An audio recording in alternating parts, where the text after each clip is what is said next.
అప్పుల బాధలు వెంటాడుతున్నాయా? అయితే 6 జేవిఆర్ వారి జాతిరత్నాలు ధరించండి. భారత్ పాకిస్తాన్ మధ్య జరిగిన రసవత్తరమైనటువంటి పోర్లో ఫైనల్ మ్యాచ్లో అద్భుత విజయం నమోదు చేసింది భారత్. 9వ కప్పు గెలిచింది.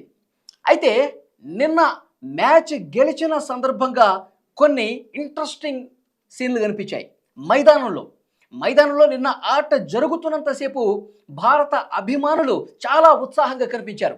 అయితే మ్యాచ్ గెలిచిన తర్వాత కప్పు తీసుకునేటువంటి సమయంలో అనూహ్యమైనటువంటి సంఘటన, ఇంతవరకు ఎప్పుడూ కూడా క్రికెట్ చరిత్రలో జరగనటువంటి ఘటన నిన్నటి మ్యాచ్ సందర్భంగా జరిగింది. పాకిస్తాన్ మంత్రి అయినటువంటి ఏసీసీ బోర్డు చైర్మన్ అయినటువంటి పాకిస్తాన్ బోర్డు చైర్మన్గా ఉన్నటువంటి మోసిన్ నఖ్వీ ఎవరైతే ఉన్నారో అతని చేతుల మీదుగా కప్పు ఇవ్వాలి. కానీ భారత ఆటగాళ్లు నిరాకరించారు. కప్పు తీసుకునేందుకు నిరాకరిస్తూ దాన్ని పూర్తిగా తిరస్కరించారు. మీరు కప్పిస్తే గనక మేము తీసుకోము అని చాలా కరాఖండిగా చెప్పి కప్పు తీసుకోకుండానే సెలబ్రేషన్స్లోకి వెళ్ళిపోయారు.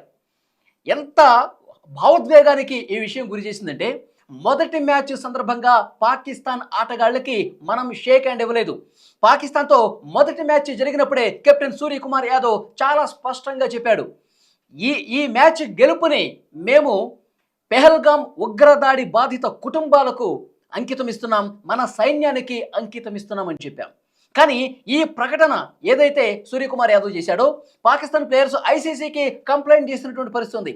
ఎందుకు ఈ విధంగా వ్యాఖ్యలు చేశాడని ఐసీసీ కూడా రాజకీయాలు తీసుకురావడం కరెక్ట్ కాదని చెప్పారు. అప్పుడే సూర్యకుమార్ యాదవ్కు భారత అభిమానులు, క్రికెట్ ఫ్యాన్స్ అండగా నిలబడ్డ పరిస్థితి. ఎందుకంటే పెహల్గాం ఉగ్రదాడి ఎలాంటి భావోద్వేగానికి గురి చేసింది, ఎంత దుర్మార్గంగా పాకిస్తాన్ ప్రేరేపిత ఉగ్రవాదులు మన దేశంలోకి వచ్చి 26 మందిని పొట్టను పెట్టుకున్నారు. ప్రజలందరికీ తెలుసు సూర్యకుమార్ యాదవ్ చేసింది కరెక్టు, 100కి 100 పాళ్ళు అతను కరెక్ట్గా వ్యవహరించాడని చెప్పారు. ఇప్పుడు ఫైనల్ మ్యాచ్ సందర్భంగా ఎలాగో మనమే గెలిచేస్తాం, ఎలాగో ఈ కప్పు మనదే, ఈ ఆసియా కప్పు మనదే అని చెప్పి మనకు ముందే తెలుసు. అయితే కప్పు తీసుకునే విషయానికి సంబంధించి కూడా పెద్ద ఎత్తున సోషల్ మీడియాలో ఒక వార్ జరిగిన పరిస్థితి ఉంది. కప్పు తీసుకోకూడదు అని చెప్పి ప్రతి ఒక్క అభిమాని కోరుకున్నాడు. వాళ్ళకి గట్టిగా చెంపదెబ్బ తగలాలంటే, ఎందుకంటే మైదానంలో పాకిస్తాన్ ఆటగాళ్ళు ఎలాంటి వెకిలి చేష్టలు చేశారో మనం చూసాం. సూపర్ 4 మ్యాచ్ సందర్భంగా రవూఫ్ అనే పాకిస్తాన్ ఆటగాడు ఏం చేశాడు, ఇట్లా సంకేతాలు చూపించాడు, చెయ్యి కిందకి పైకి చూపిస్తూ భారత యుద్ధ విమానాలు 6 కూల్చేశాం అని చెప్పాడు. నిన్న మన భారత బౌలర్ బుమ్రా వేసినటువంటి బంతికి ఆ రవూఫ్ బౌల్డ్ అయిపోయాడు, క్లీన్ బౌల్డ్ అయిపోయాడు, వికెట్ ఎగిరి అవతల పడింది. అప్పుడు బుమ్రా రియాక్షన్ ఇచ్చాడు. రవూఫ్ గతంలో ఏదైతే యాక్షన్ చేశాడో దానికి సరైనటువంటి రియాక్షన్ మన బుమ్రా ఇచ్చాడు. బుమ్రా కూడా వికెట్ పడిన వెంటనే, రవూఫ్ వికెట్ తీసిన వెంటనే మళ్ళీ సేమ్ అదే సంకేతం చూపించాడు, మీరు కాదురా యుద్ధ విమానాలు పడగొట్టింది, ఆపరేషన్ సింధూర్తో మేము మీ యుద్ధ విమానాలు కూల్చేశాం, మేము మొత్తం మీ స్థావరాలు మొత్తం కూల్చేశాం, మీ దేశంలో దాక్కున్న ఉగ్రవాదుల స్థావరాలన్నీ కూడా మేము కూల్చేశామునా అని చెప్పి అలాంటి ఒక గట్టి సంకేతం రవూఫ్కి ఒక ఎన్కౌంటర్ చేసినట్టుగా, రవూఫ్ యాక్షన్కి ఒక రియాక్షన్ ఇచ్చినట్టుగా ఎప్పుడైతే బుమ్రా వికెట్ తీసిన తర్వాత ఇలాంటి సిగ్నల్ పంపించాడో, మొత్తం స్టేడియంలో ఈ మ్యాచ్ చూస్తున్నటువంటి భారత అభిమానులు ఎగిరి గంతేశారు. ఒక్కసారిగా బుమ్రా బుమ్రా అంటూ అరిచినటువంటి పరిస్థితి ఉంది.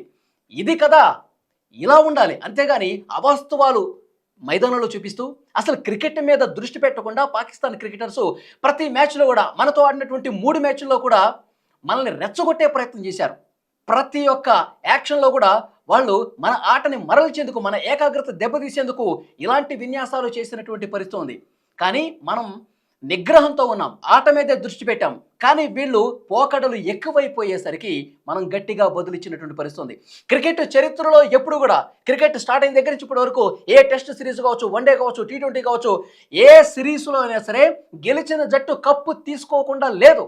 గెలిచిన జట్టు 100కి 100% కప్పు తీసుకుంది. కానీ హిస్టరీలో ఫస్ట్ టైం గెలిచిన జట్టు కప్పు తీసుకోలేదు. ఇదొక రికార్డ్ అని చెప్పాలి. ఇప్పుడు ఆ నఖ్వీ ఎవరైతే పాకిస్తాన్ మంత్రి ఉన్నాడో ఆ కప్పుని మనకి ఇవ్వకుండా వేరే వాళ్ళతో ఇప్పించే ప్రయత్నం చేయొచ్చు. కానీ ఇక్కడ కూడా అతి తెలివి ప్రదర్శించాడు. ఆ కప్పు తన వెంట తీసుకుపోతున్నాడు. ఒక్కసారి మీరు క్రీజులో చూస్తే అర్థమవుతుంది. అతను మన కోసం వెయిట్ చేశాడు, వస్తారేమో, భారత్ కెప్టెన్ వస్తాడేమో, నేను కప్పిస్తే తీసుకుంటాడేమో అని చెప్పి మంచిగా సూటు బూటు వేసుకుని వచ్చాడు. కానీ మనం కప్పు తీసుకోలేదు. చేతులు కట్టుకుని మనం అవతలే ఉన్నాం, ఎంతసేపు వెయిట్ చేస్తాడో చేయండి అని.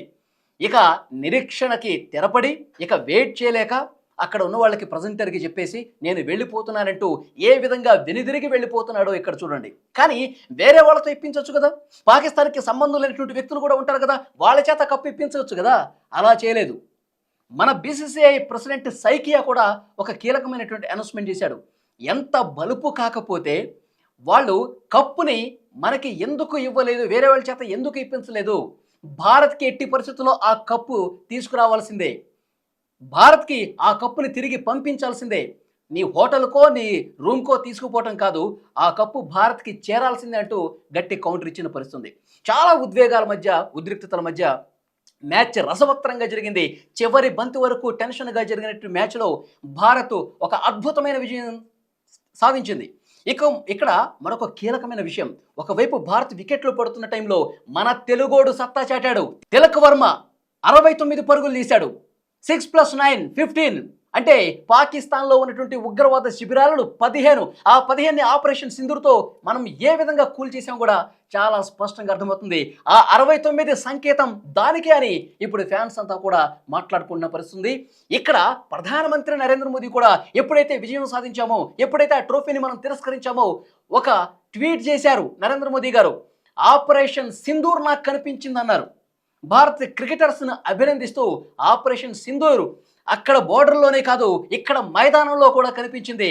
అందరికీ శుభాకాంక్షలను కూడా మోదీ ట్వీట్ చేశారంటే ఈ మ్యాచ్ పట్ల ఎలాంటి ఉద్వేగం ఉన్నది దేశం పట్ల అన్నది కూడా క్లియర్గా అర్థమవుతుంది.